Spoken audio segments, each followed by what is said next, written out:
Today we are going to be working on a Wiggles guitar. Now this is one of the instruments that I'm more familiar with because I've done it quite a bit. This one's a custom order and I was told to try to replicate the V2 version of this. So the V2 version of this was particularly special because it had a lot of LEDs onto it. So I'm going to really try to closely replicate it onto this one. So this is going to have quite a bit of LEDs and I'm going to show you how to do all that. But this guitar has some pretty cool sound effects.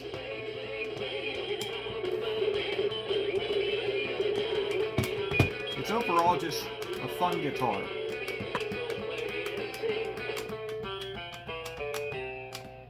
So, first thing is first, we are going to go ahead and open it.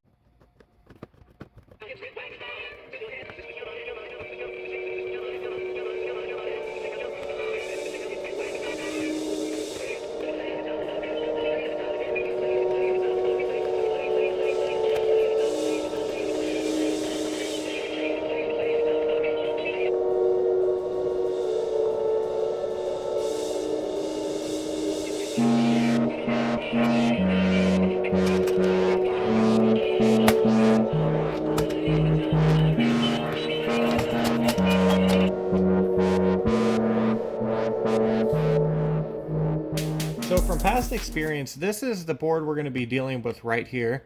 I actually have explored the rest of these boards, but as far as bends go, this is really the only one that has any bends on it. So we're going to be latching LEDs to this. We're going to be doing everything directly from this board. Everything else is just button interface that runs to this board.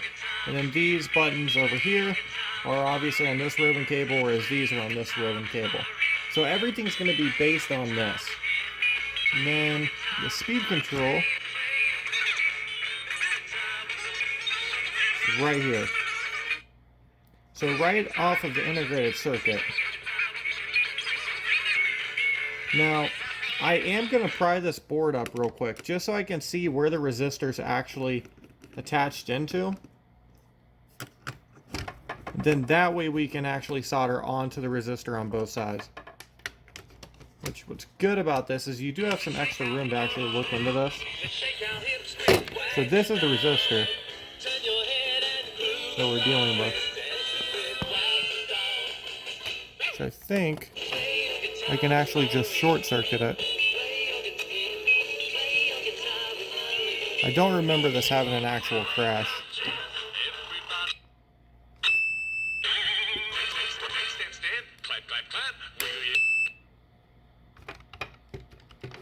Well, it may have a crash. So probably not the smartest thing to do, but this is really sturdy, so I think we're good. But we'll figure out if we need a resistor on this or what the deal is.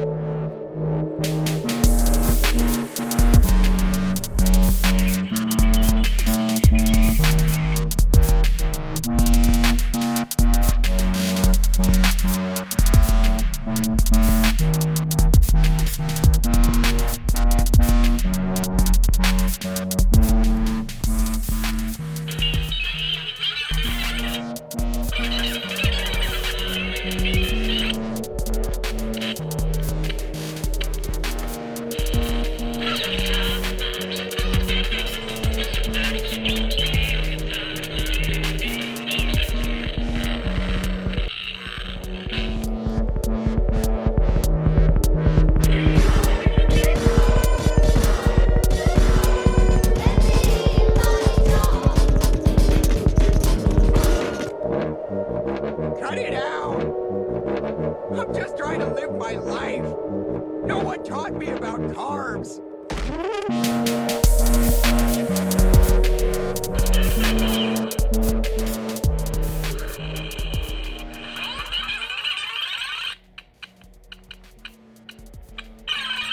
So you can see that this isn't really crashy, but it does have quite a bit of play. But it's not a super big amount that I really need to add a massive resistor. I think a small ohm resistor would actually do really well on this instrument. I don't remember what I usually put on these because it has been a while since I did them. But we are going to put a small ohm resistor, and then what we're going to do is we're actually going to run it in the middle here. The reason we're running in the middle is because we have play on the bottom portion as well as the top. So the instrument kind of gets a bit crashy when we get it up to the top, and it just has quite a bit of play where it doesn't make any sound on the bottom. So we're going to go ahead and add it in the middle. What's the time? What difference does that make? Well, depending on the time, he may be in one spot or several.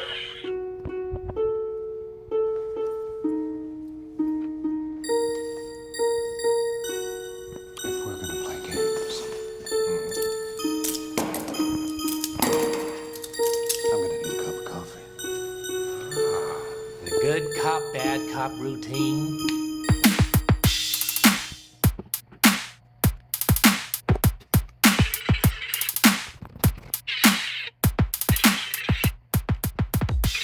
So now I have this resistor on, and then when I turn it all the way up, as long as sound is playing, I have free range to play whatever sounds I want. As soon as the sound stops, however,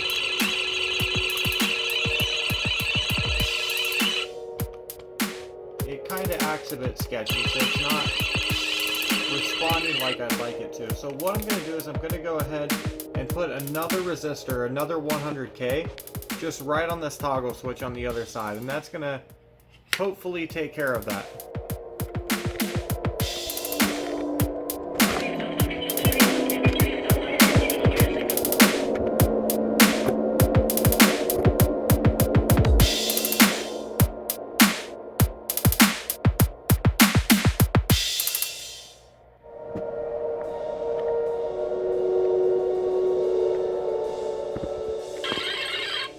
So now this is installed, and as you can see,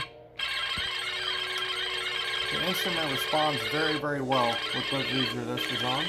And then if you check, all the way on this downside, we still have that complete stop on the ground. And it barely has any play before it creeps up. That's exactly what we want. So both of these resistors work perfect on this.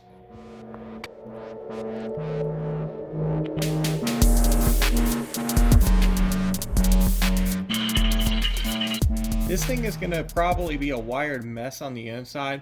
So what I'm going to do to kind of fight that is I'm going to go ahead and feed this speaker wire through here. So this is going to be our Prosound over here. And if I can get it through there.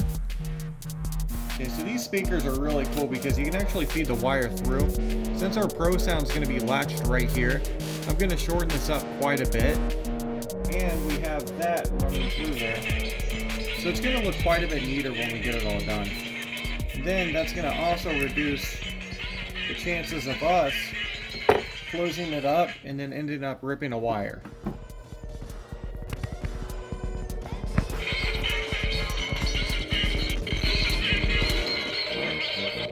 Cut it out!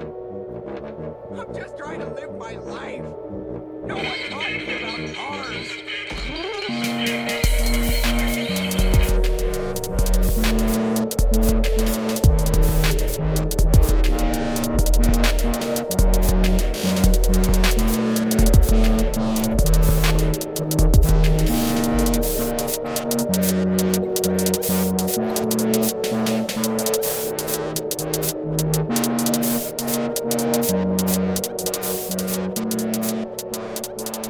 I went ahead and messed around with the LEDs and found that the sound output isn't actually what I originally went off of.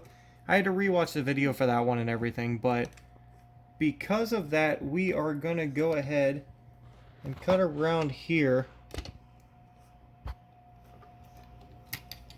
because these aren't where we're hosting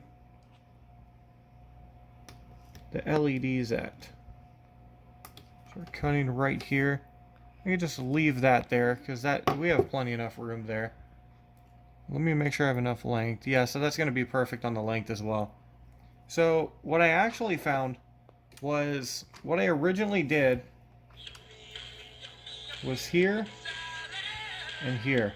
So that's giving us a consistent green glow. Then when we drop it, so if you watch the V2, when you drop in tone, it was actually switching. So what I originally did it seems, is I latched onto these 3 points and this point. So you're getting different flashing, whereas this is going to be a different tempo, and then this is going to be a different tempo. And I know it just looks like flashing right now, but when we get it all together, it will be on a different tempo, if this is the correct points.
doing is installing a master on and off switch just in case any crashes.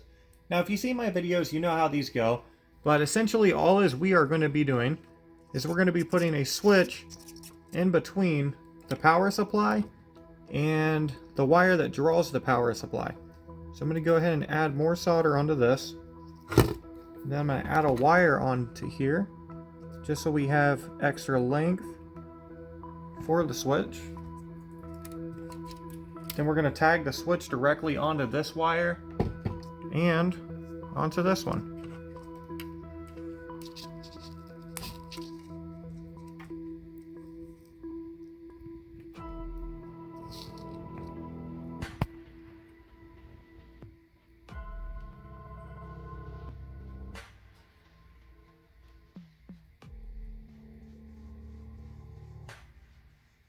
So looks like I'm going to have to strip this one, but if you look. So that's going to give us access in case any crashes happen. This is essentially pulling the batteries out by flipping this switch.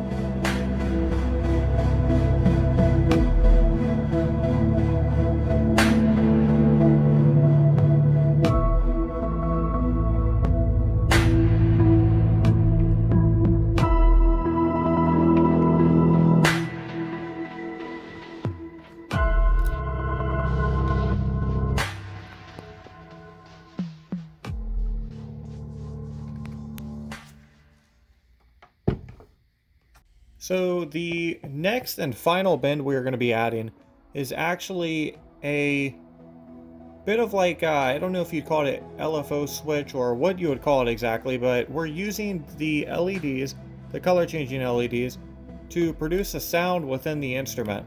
And how we're going to do that is we're going to latch directly onto the positive on this. And this is going to be different for every instrument, but on this one we can get away with latching onto the positive on the speaker wire and then grounding this, and you can kind of hear this kind of squealing. So we're going to be adding that onto a switch and making this actually optional. So not only is it really pretty, but you have this kind of bizarre sound to it. So we're going to go ahead and add that, and we're going to add it switched because there isn't really any way to control when this LED is making sound and when it's not. And we are going to run 2 or 3 of these, and they do end up on different tracks, so they will just be making the sound. And as you've seen, it kind of makes a clicking sound when it starts blinking, but they do offset with each other, so they're not all going to be on the same rhythm.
Parler.